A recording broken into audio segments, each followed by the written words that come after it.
Well, hello and welcome back to Life Gave Us Material. I'm Taylor. And I'm Sabrina.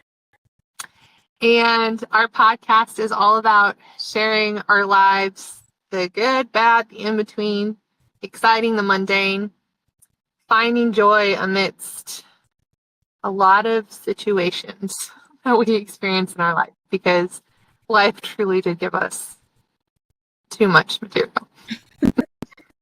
Today's episode is going to be one that's a little bit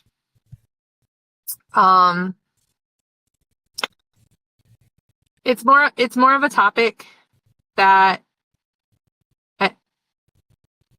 it's for a specific crowd. And I guess this is just a disclaimer that we are going to be speaking about body image issues, eating disorders, our experiences. And so if you feel like you're in a mental headspace to be able to listen to a conversation like that, please, be our guest. But if you're not feeling like you are in that mental headspace, that's okay. Please skip right on and listen to our next episode when it comes out. Absolutely. So this is a heavier topic. It's one that I feel like it's going to take a little bit to unpack. And that was another thing that I was going to mention within this, is that this is going to be a longer episode. We decided not to do a two-part, but to just do it all in one episode. So sit back and hang on for the ride. Grab a favorite beverage. I've got some coffee. And I got some sparkling water. I love a good spindrift. Yes. All right, so for the first question, Sabrina, when did you first become aware of your body? I don't remember the exact age specifically, but I do remember I had to have been probably around 10.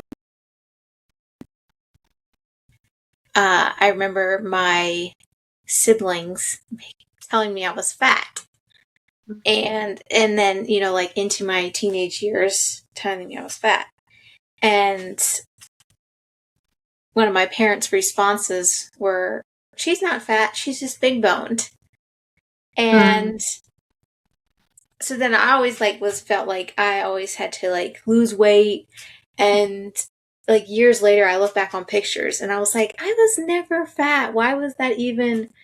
I was never even there, ever. Well, in the past few years, yes, but growing up. So I remember just thinking, do I need to lose weight? That was the thing about me. And then when I got to around 19 years old, my early 20s, I had a friend tell me that every time she sees me, there's always more to love. There's more of Sabrina to love. And as at that time, I went through massage therapy school, was under a lot of stress, probably didn't eat the healthiest, and gained a bunch of weight.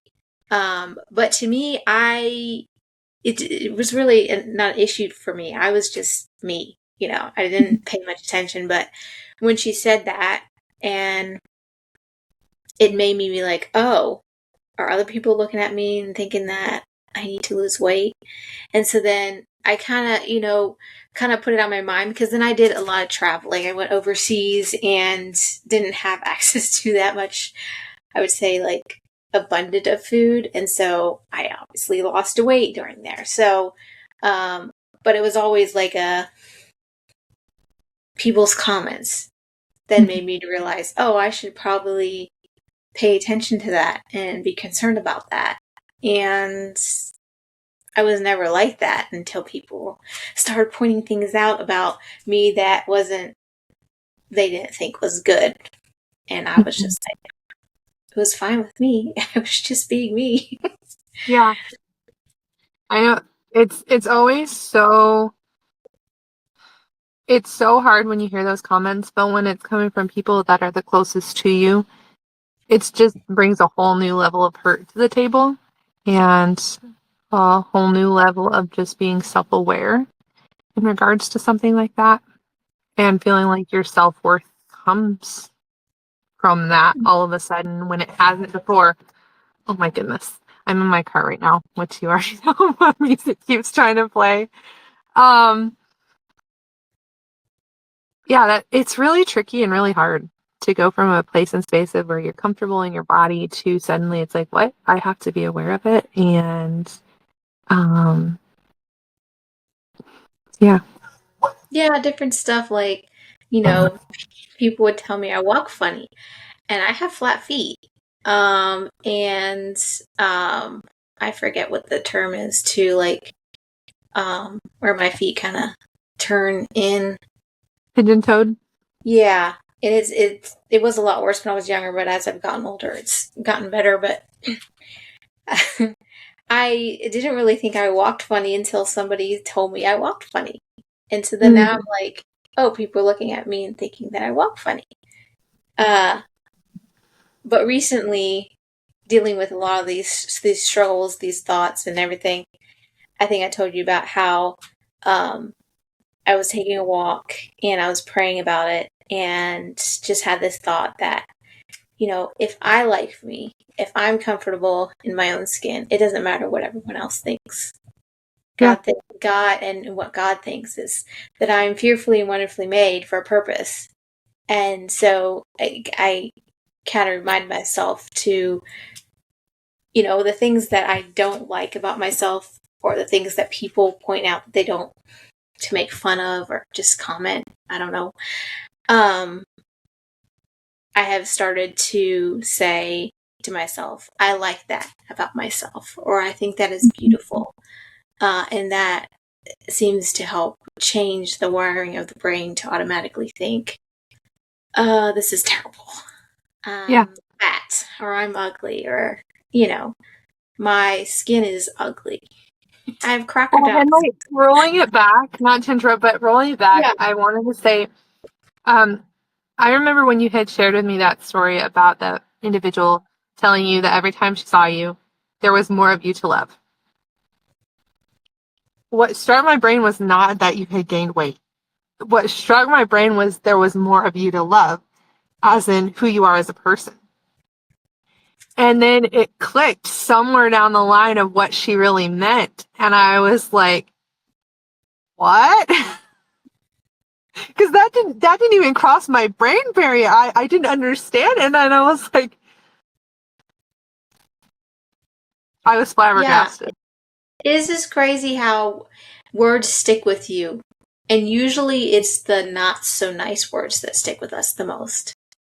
I mean, that Yeah, was back in that was a while 2013, ago. 2014. Yeah. Yeah, it's been a long time. But those things, they deeply stick with you. And Yeah. I know for myself, I have some instances where individuals have made comments both, close-ish to me and really close to me. Just, you don't forget. Mm-mm. Yeah. So it's going off with your comment. So growing up, what messages did you receive about weight, beauty, and quote unquote looking a certain way? I feel like similar to you, growing up, I I think up to probably about the ages, or not ages, age of about probably 14, 15. I just lived my life. I enjoyed food. I enjoyed being out and about and just like I was very active outside and whatever.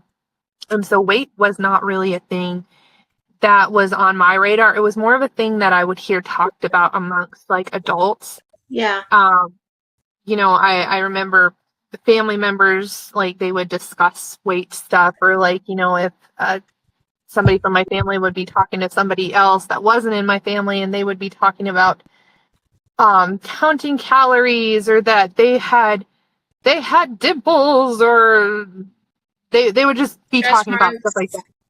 Yes. Yeah. Stretch marks, cellulite, whatever. And I remember for me as a kid, that wasn't something I was concerned about. That just seemed like an old person.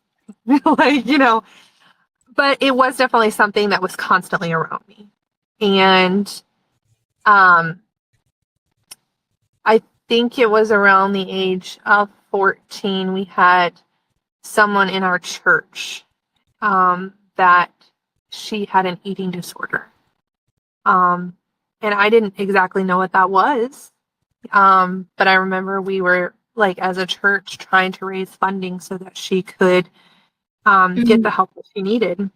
And so that was kind of, I feel like, the first thing that stuck with me, within the eating disorder realm. But yeah, I would say it wasn't until about age 14, 15 that I really, really started to look at my body and started entertaining any thoughts, I guess, of judgment towards it. And I would say it wasn't until much even later than that I really started being pretty harsh towards it. Yeah. But it was when I roll it back to, conversations that I would hear and things that would be said.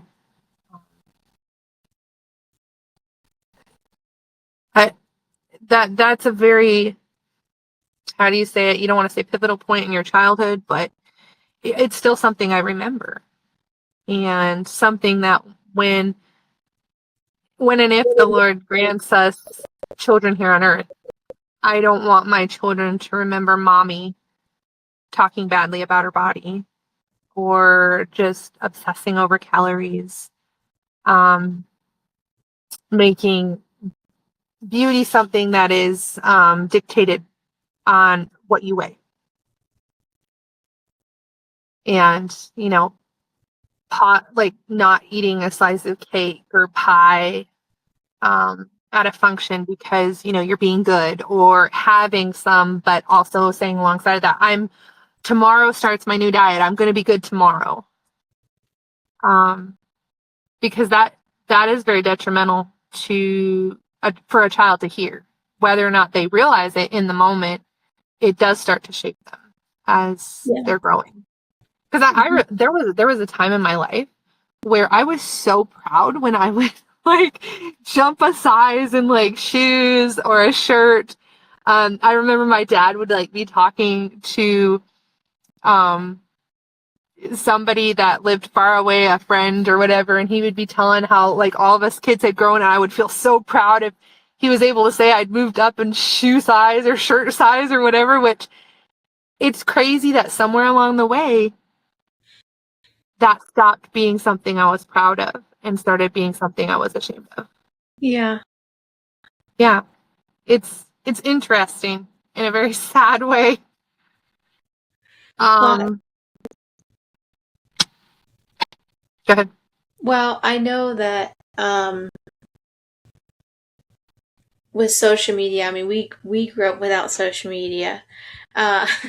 So with social media, I see a lot of accounts where people are trying to get a certain body type that is alike to each other and like force the body into being a certain physique or whatever.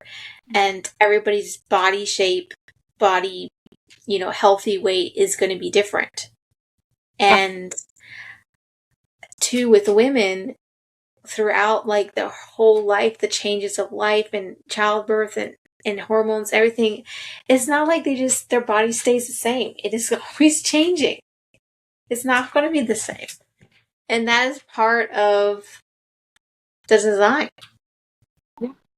And it's supposed to be a beautiful part of life, but somehow we demonize it, if you will. Yeah. And we try to shrink to fit whatever the standard is in the era that we are in. Because, I mean, you look back 100 years, in every era, there was a different body shape that was deemed beautiful. And yeah, it's a little mind-boggling. And I know, so like, a question to kind of go along with that is, has social media helped or hurt your body image? And do you find yourself falling into comparison? I think that the answer is it has helped some, but it also has made it worse. I love the accounts where people are embracing their bodies, even though, they acknowledge that they could be at a lesser weight, or work out more, eat healthier. They don't let the shame that people put on them for not being a certain way stop them from being content and happy in their bodies. And that has been really been helpful to see other people like with my body type, because I'm not the skinny, like a lot of these girls. I wish I could be sometimes, but this is who I am. This is who God created me to be. And I have stamina that other people do not have. I'm a massage therapist. Not everyone can give massages all day and then still go take a Well, walk they in the most park. certainly cannot give it to the level that you do. There is a Yeah. Sabrina level that very few meet. So I'm here to tell you. Yeah, so I am thankful. I'm becoming more thankful. But it is easy to look at people on social media and be like, "Oh, I wish I had that, skinny waist or different stuff." Um, but then also realizing that social media is not always true. There's a lot of editing and different stuff that people do to look a certain way. Even if you how you angle your camera or how you position your body is going to look different. So really, comparison is the stealer of joy. And so there has been times where I just get off social media because the noise is just too loud. I know we I know both that's should. something that both you and I do frequently. We take a break because it's just too overwhelming. And though there is positive things within it, oftentimes we'll find that what is in our face is propelling not so great thoughts towards ourselves. And Well, too, it's also like people are obsessive right now with not getting older, not looking like they're getting older. So they're doing all this stuff, like these routines. I was like, that is so exhausting. mhm. I don't want to get old, and look old, but at the same time, there's beauty in just naturally growing older and being in your natural self. You see It's some one thing ladies that are just, if you want to do it for fun, right? Like, sure, yeah, every once in a while I want to color my hair for fun or whatever. But I'm here to tell you, I have grays. I don't know if you can see them in the camera, but I have sparkle through my hair. I'm proud of that. yeah. If people want to do that, that is their thing. Like, Yeah, uh, that's fine. But for me, it gives me anxiety. yeah, Like maybe I should be doing more, but yeah, I don't need to be doing more. yeah. It's I think there's so much in this day and age where we are such a more of mentality. We're always seeking, we're always searching, we're always trying for the next newest to greatest to latest thing, whether it's supplements or body treatments, work, XYZ. And is that really where happiness is found? No. Yeah, because the Bible says some what contentment comes great joy. Is that such a thing? It sounds like it. Well, with all things, where I have found contentment. Is that Oh, what yeah, Paul yeah, said? yeah, yeah. Yep. Yeah. I have decided to So be content in all things. Yeah. yeah.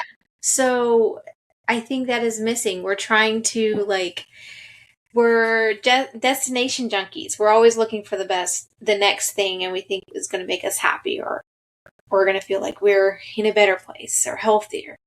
But being content and present is a good place to be. Yeah.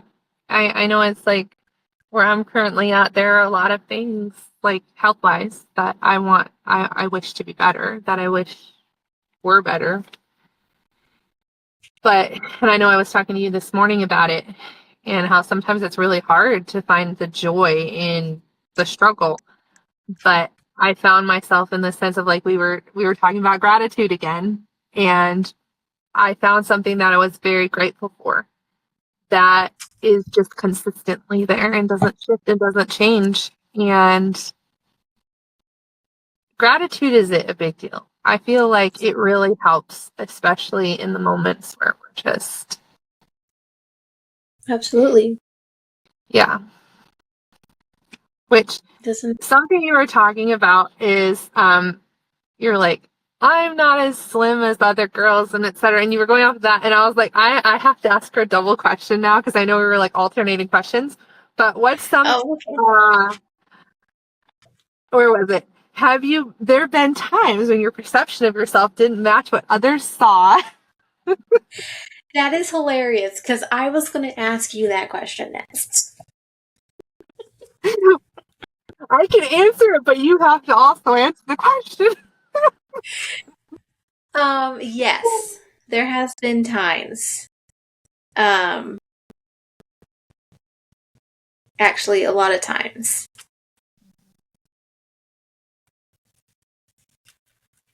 As your friend, I would say that's something that I see that I think is a continual struggle within your struggle, if you will, with body dysmorphia, is not actually seeing yourself the way that you actually are. Yeah. Your perception isn't what other people see. At least not Yeah. what I see through my lens.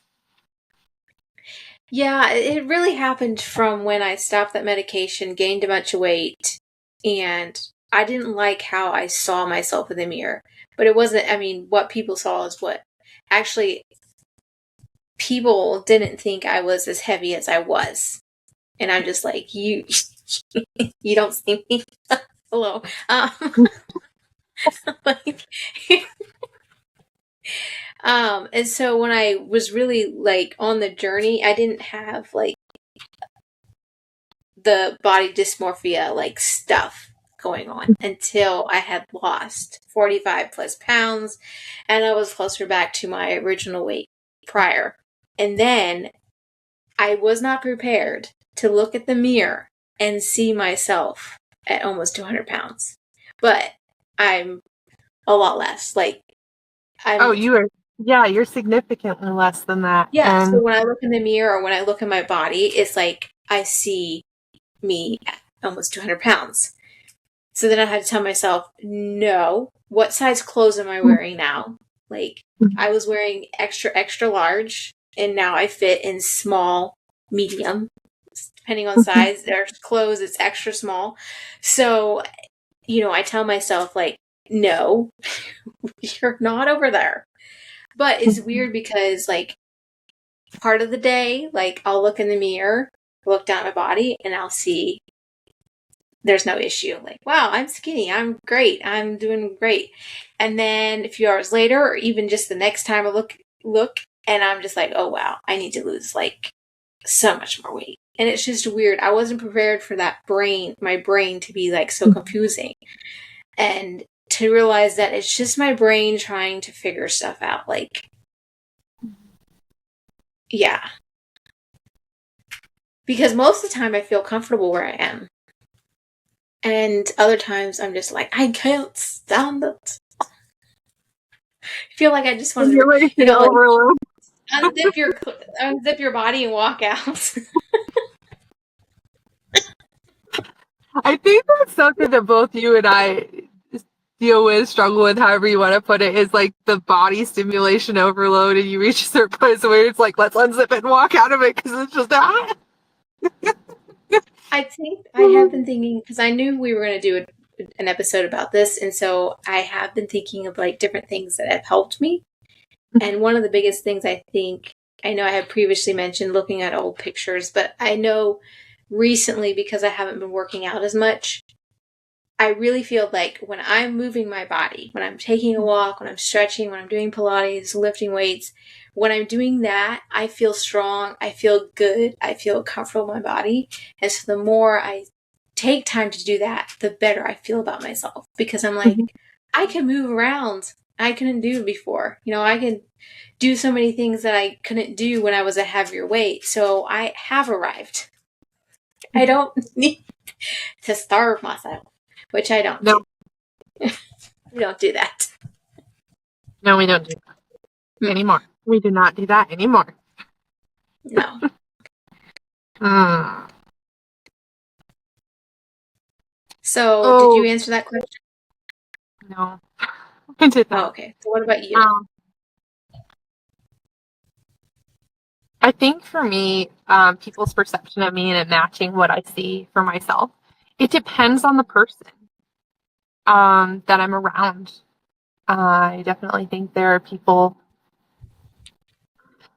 So for me, with my struggle with body dysmorphia, I think oftentimes it's the common zone of body dysmorphia is people think they're bigger than what they actually are.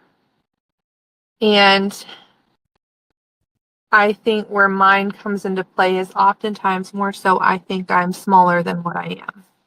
And then when I actually see myself, like, so it's weird. I'll think, like I'll see myself in a mirror, but then if I see myself in a window, I'm like, You're like, oh, don't like it. You mentioning that, I experienced that yeah, actually I when feel I like it's gained both. all Like that weight. yeah. Yes.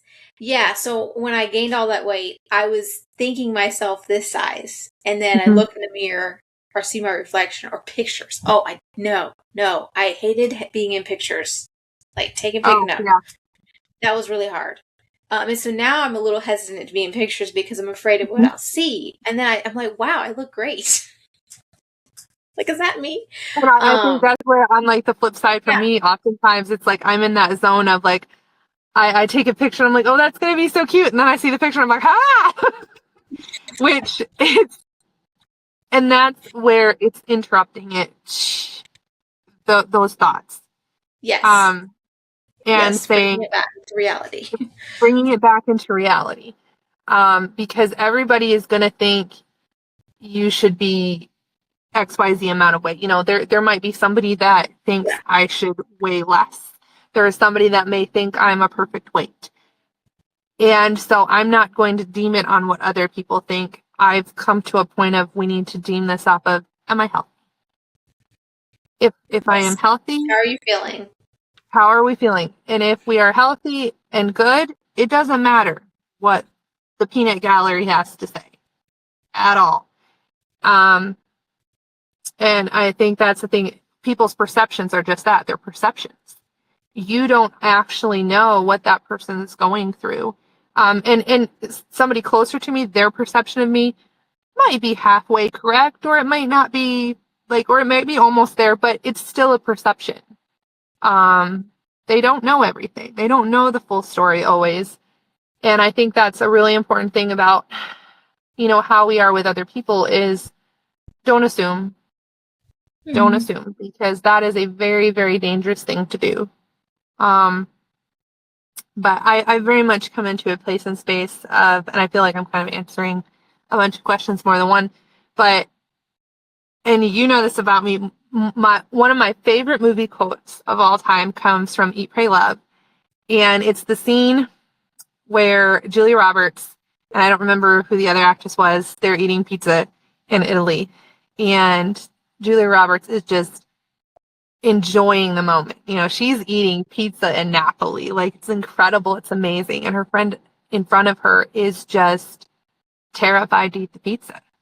She's like, I've already gained 10 pounds just looking at this pizza. I'm getting a muffin top. Like, I'm scared. I'm like literally scared. And Julia has this amazing talk with her friend. And somewhere in that talk, she's like, you know what? I have no interest in being obese, but I'm just through with the guilt. And she's like, we're going to just enjoy this pizza and then we're going to go get some bigger jeans. And watching that scene has always been so healing for me. Whenever I'm struggling, watching that scene has been very helpful because it helps me to dial it back and say, I have no interest in being unhealthy, but I'm through with the guilt. Guilt is not healthy. And guilt shouldn't be and is not an ingredient when it comes to what we're going to do. Shame. And shame. And I think we as a culture, we've created a lot of shame regarding weight. And unless you are a certain weight, there is a shame component. And I think that is really, really terrible. I Really, think, really. yeah. Speaking of shame, I know it's not something that people are putting onto me, but whenever I'm like away from my home, I always feel more uncomfortable in my body. Like I can Yeah. just be sitting there just talking to people and I'm just like, just uncomfortable. And especially if I'm wearing certain clothes, like as soon as I walk through like I could be out and so uncomfortable in my clothes, just so self-conscious. But as soon as I walk through the front door of my house, it all goes away. And I don't have to change and I'm fine and I'm good. You're And safe. that yeah, but it's also has been like surprising to me. It's like, why can't I feel like this when I'm out there? I know something that because I've struggled with that as well. And something that I try to remind myself, because again, comparison is the thief of joy. And I, like so many others, have fallen into that comparison trap, wishing, hoping, etc. Um, but I remind myself in those moments where I'm feeling uncomfortable and I'm in with people I don't know and whatever. I stop and think, for all they know, I've just lost a bunch of weight. They might be looking at me and it's not even crossing their mind. It's not even crossing their brain barrier. And if it is crossing their brain barrier, like, oh, what a fat stranger, like they have nothing better to do. Like they need to go occupy their mind somewhere else. Like that's not on me. That has to be between them and God. If it's a stranger Yeah. judging me. So I always place it in the zone of, for all they know, and maybe they're curious, maybe they think I've lost a bunch of weight, or maybe they think I need to lose weight. I don't know. But I don't need to put that guilt on myself in that moment if I'm doing the best that I can, you know? Yeah. And I also reason with myself, I feel like people are looking at me and thinking, oh, she needs to lose weight or whatever they're thinking. Then I tell myself, I said, well, when I look at other people, am I analyzing them and saying, oh, they should Mm. lose weight, blah, blah. I don't like that. No, I'm just seeing that person for who they are and enjoying being around them and talking to them and laughing and having fun. I'm not just like, oh, that clothes don't look good on her. you know, Yeah. it's I not know it's that. not like that. So I'm looking at myself more than people are looking at myself. Oh, we're a messed up society. It's just rough. It shouldn't be this way. And I think we're also hitting a realm of like people like us are getting very fed up and they're starting to try to break the cycle. That is something I've been noticing and I'm very appreciative of. And also guarding the children and trying to be more careful what we're saying in front of our children and how we're portraying ourselves. I heard I don't remember what her name is, but I saw her again on social media. This was one of those helpful posts where she was talking about how she has worked ever so hard within her duration of having children not to portray her body in a negative way, like talking negatively about her body, her diet, XYZ. She just sits in a very neutral position when it comes to it. And she said sometimes it's been really, really hard. But she had her daughter that came home from school one day, and I don't know if girls were talking negatively about their body or what was happening, but she mentioned something about how her mom has never said anything negative about her own body and like how that has positively affected her. And like I don't remember exactly how it all went, but I just remember watching that and being like, that's who I want to be as a mom. That's who I Mm-hmm. want to be as a mom. And for all the other children, in my life. Yeah. Um, because it does affect the younger generation, especially since their brains are still developing. They're still molding and shaping and they're walking out of childhood with, oh, I'm going to reach a point where I need to count calories, then I need to look a certain way and da da da da da. That's putting so much pressure and stress and self-worth in the category of weight that it never should be. Yeah, I Yeah. mean, because there's so much more to a person than what they look like or how much they weigh. Oh my goodness.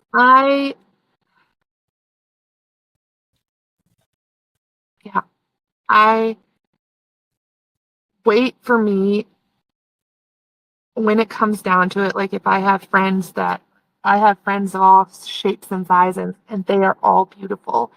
And I'm not judging them on their weight, because their worth comes from in here. Mm-hmm. And what if we started judging people based on how others are treating people and the kindness within them? And we stop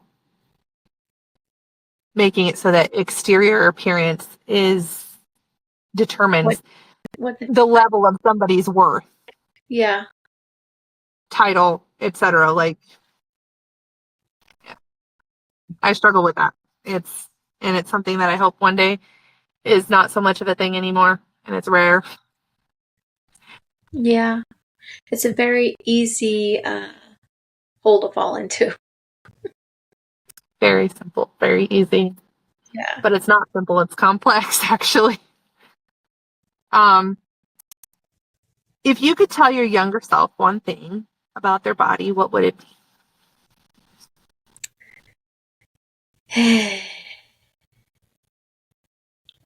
I would tell my younger self that I am beautiful and that all the things that people think are wrong with me or they don't like about me is just it's just their opinion, their perspective, and that I am like the unique things about me are beautiful. Like now, I say that I'm an exotic woman. That's why when people are looking at me and I'm just like, well, they just like to look at it as an exotic woman. Because oftentimes I don't see people who look specifically like me, and I've always had people ask me where I was from. And like, they just couldn't identify like what nationality I was or ethnicity. Uh, and so now I'm just like, you know what? I'm going to embrace the way my eyes squint when I smile or laugh, or, just the different things that look different from a lot of people that I'm around.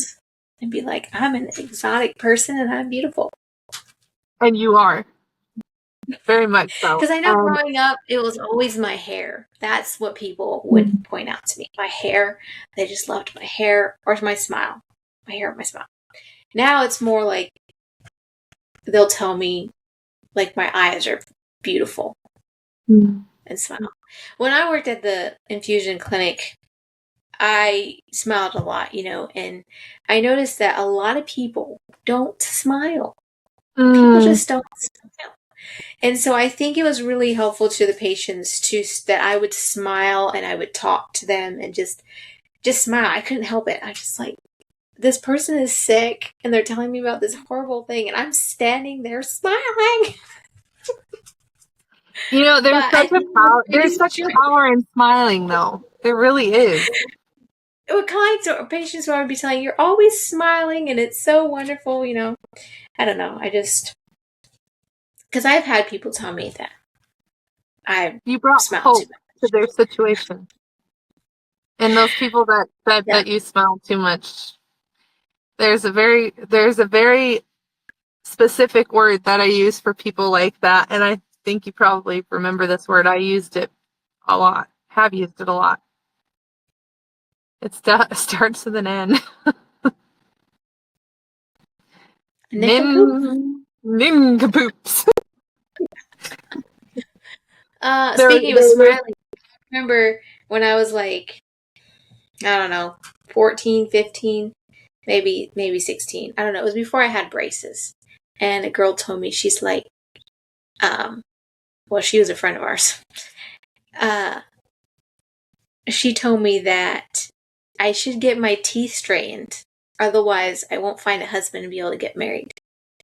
I And I was remember just like, that. And it was the 6 box. when does how your teeth look determine if you're gonna find love. And here's the thing, when I found out you were gonna straighten your teeth, I was like, you look so different. Like I was just almost mournful that you were getting your braces. I think that's where it's like the two different things, like when the girl said there was more of you to love and I took it the other way. And then again with the braces, I was just like, what? I look different. Yeah, I do look different. But Somewhat. you're beautiful both ways. But I was just trying to imagine you with your teeth different from what they were. And like my best friend, I knew her smile and I was like, that's going to change. And I was Yeah. so sad. But the funny thing is I met my husband before I got braces. So And let me tell you, the girl that said that, like that you can find the poop. well, maybe I didn't That officially meet him, but he had seen me before I got braces and wanted to get to know is me. still so preposterous. Like, based on your, like, because your smile was so beautiful either way. Like, And you anyway, know what? A lot of people are self conscious about their braces, like if they got food in it or stuff. I was not. And on our first date, I was eating salad. And for the whole time oh, talking to him, I had lettuce in. That's and so you know what? funny. I know And I was like, Jonathan I enough don't to care. know, like, that didn't affect him at all. It was And cute. exactly, he probably really appreciated that you weren't just like overly like, fretful. Like just trying to eat, like, Yeah. well, yeah, 'cause I got a lettuce and I was like, well, it's probably, I literally remember thinking it's probably going to get in my teeth. And I was like, you know what? If this guy is worth my time, he's not going to care if there's lettuce. Sure enough, there was lettuce in my teeth. And in that date, I had decided I would marry this man. And you did. And I'm so I sure thankful you did. did. Yes. Um, So, what is one thing that you would tell your younger self? oh, I would tell my younger self to hold on to what she currently has in the realm of body positivity, and that around the bend there are going to be some there's going to be some people noise, social media noise, etc. There's going to be noise, but like our bodies sometimes make noise, it's just that, it's noise. And to not let that noise dictate how I feel about myself, and to be proud of my body when it goes through shifts and changes instead of hating it. That a number is not to dictate our happiness. And most of all, to appreciate the health that we have in Mm-hmm. that time and space, um, and the lack of anxiety. You know, it, that is Mm-hmm. something I look back on, just the fullness of how I just lived my life and I didn't think about portion size. I didn't think about calories. I didn't think about, uh, looking in the mirror. I wasn't like, oh, I'm fat. Like there, and I wasn't pinching and looking Or and avoiding mirrors. analyzing. Yeah, I wasn't looking at clothing when I would put it on and be like, oh, this is gonna be, and then like, when you're trying on a pair of clothes or a set of clothes and you keep switching it out because it's not the right thing. If I thought something looked cute, I put it on and I rocked it. Whether or not, humanity thought it was cute, I felt cute and I went with it. And I would just, yeah, I would tell my younger self to continue loving herself like that, even when the noise gets loud. Mm-hmm. Yeah, that So, what is one thing you hope that our listeners take away from this conversation? you are beautiful no matter your size. Mm-hmm. And that comments that people make, they're just that, they're comments. And if you are in a position where it's, oh, I should lose weight, or oh, I should gain weight. Ask yourself, is that healthy? Is that something that you actually need to do for health, or are you doing that because of people's comments or what you're seeing in the mirror? And if the answer is yes to gain or lose, work with somebody that can actually help you do that in a healthy way. Because I think so oftentimes, when we're in that position, our brains start running down a route that can be very unhealthy. And it can really negatively affect us, not only mentally, but also physically. And health is the goal here, people. Health is the goal. We want to be healthy, whatever that looks like. Also, 1,200 calories is not enough. I don't care how old you are. Unless you are a toddler, it's not enough. There, I said it. Yeah. Because I think. Go ahead. I just was going to say that is something that is so, I've heard so commonly. Oh, but my age, it dictates that I should be 1,200 my height and my age, 1,200 calories. No. If you're able to tell me that, you're not a toddler, are you? No. I think some things that I want our listeners to come away with is that you're fearfully and wonderfully made, and you're a miracle. I mean, every person on this planet is a miracle. If you understand conception and everything, it's a miracle. And that miracle comes from God. And recently I've been thinking about being good stewards and being good stewards with what God has given us. And God has given us these bodies to glorify Him and to serve Him while we're on this earth. And, some days we're going to get glorified bodies. Everything will be made new. But in the meantime, how are we being a steward to the body that God has given us? Are we eating to nourish ourselves? Are we moving to help our bodies? Are we taking time to spend time in nature with community and friends and in prayer and study of the word? Like, it's easy to be like, I need to push and strive and force my body to be a certain way. But being a good steward is living to the best of your ability, and the goal being to glorify God. So, amen to that. That is so good. Our bodies are the temple of the Lord. So how are we living that out from each day to day? I think it's a struggle. It is a struggle, and I think in those moments, like something, and I think I shared this with you, maybe it came out of a conversation that I was having with you.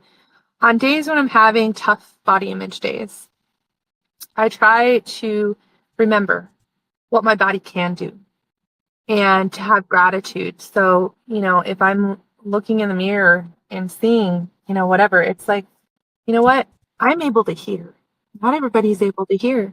I'm able to, I'm using my eyes to see in this mirror. That's a gift. I got out of bed this morning. I'm able to walk and ambulate. That's incredible. And it's also another thing I try to remember is that when I'm standing there hating on my body, I'm hating something that God created. And like you said, taking it back to good stewardship. Am I being a good steward of my body? And yes, diet absolutely can play a role in that. And everybody is different. It's not a one size fits all for what's healthiest for one body may not be for the next. Right. When it comes to nourishment, however, hating our body and stress, again, folks, it's killer. That's not nourishing our bodies. That's putting in our bodies into a state of fight or flight, and it's not healthy at all. So, yeah, and I think we've mentioned this in a previous episode of when you're going through like having a flare of health anxiety, you find something you're grateful for. And I Mhm. have started to do that, like you just mentioned. I'm thankful that I can see, that I can get out of bed. And so then I find things that I'm grateful for, that I'm grateful that I have healthy legs and I can walk and I can move. And, when I'm self-conscious about the way my skin on my legs look, somebody told me I had alligator skin when I was younger. But I like the way my skin looks. It's unique. I don't see many people with skin like me. You're And an I am exotic thankful creature. for, what's that? You're an exotic creature. I am an exotic creature, and that I'm just thankful for. You are so So beautiful. when I'm having like a difficult time with body image issues, dysmorphia and stuff, I try and turn that to thank you, God, that I have a body, that I can move, that I can breathe without needing assistance, that I can see, that I can hear, that I can speak, all these things that He's given me, that I can just be happy and excited about. But it does take like a conscious effort because the brain just wants to go back in that rut. We have to pull it back out. It's paving new neural pathways. I think there was a Yeah. quote that I saw recently that first thing when you wake up in the morning, say, thanks God for waking me up. Okay, now get into my brain before I get into my own brain. And Mm-hmm. I absolutely think that that is a prayer that personally I need to be praying every morning because it is so easy to either fall into, what your brain is trying to tell you or what others are trying to, say or Mm-hmm. convey or whatever. And what matters the most is who God sees you, how God sees you, who He sees you as. Yeah. Mm-hmm. With that, Sabrina, what's something you're grateful for? Well, I know I've said this multiple times, but in this episode at least, I'm thankful for the body that God has given me. And even though I struggle sometimes to be thankful for the body God has given me, I am thankful that He is still working on me. And each day I'm becoming a better version of what He needs me to be, to have His purpose in my life fulfilled. There used to be a song that said, um, He's still working on me to make me what I ought to be. Yes. I used to I like thought of that. that song when I was talking. He's still working on me. What are you thankful for? Well, I am thankful that tomorrow is Monday morning, which means the clinic will be open because the body that Not many God has people would given say me, that. huh? Not Not people many. could say that they're thankful tomorrow morning. It's Monday morning. I'm thankful it's Monday because it means the clinic's open. Because the Yes. body that God has given me is acting out a little Isn't bit. that It's been acting out for quite a little while, and we need to get to the bottom of some things, and hopefully there will be some answers tomorrow as well as solutions, but it might take a little while. But I'm very grateful that tomorrow is Monday. I'm grateful we've made it through the weekend without having to make any emergency trips into that expensive ER. Yeah. So yeah, that's what I'm grateful for. Well, thanks for watching, y'all. And again, I'll just reiterate something that Taylor mentioned, that if you are struggling with the stuff we talked about today, to seek for professional help if that is something that would help you get through it. I think it's important Yeah. to get support and help because this isn't easy to deal with. It affects every part of your life. Absolutely, And and we're not medical professionals by any means. This is just us sharing our stories, and well, I am a please, medical professional, but not in well, you are this situation. in this category, yeah, Yeah, um, absolutely. yeah. I'm not a medical professional. I know too much information medically, but I'm not a professional. But please, by all means, if you are struggling in that regard, reach out to somebody. And begin your healing journey in that way. That is what is going to be best for you because hurting is really hard. And Yeah. life has given us all a lot of material, I think, and finding good ways to navigate that is important. Yeah, absolutely. Okay. Well, until next time, we'll see y'all Thanks later. for watching.